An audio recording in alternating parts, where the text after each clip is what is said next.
हिंदी बोलो भाजप का राज्य आ गया.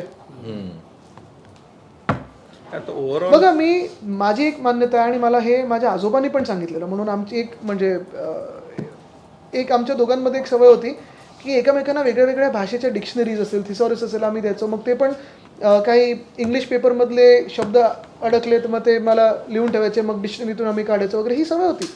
त्यांनी पण मला सांगितलं होतं की जगातल्या जास्तीत जास्त भाषेचं ज्ञान असणं गरजेचं आहे. शिकल्याच पाहिजेत, मराठी न विसरता.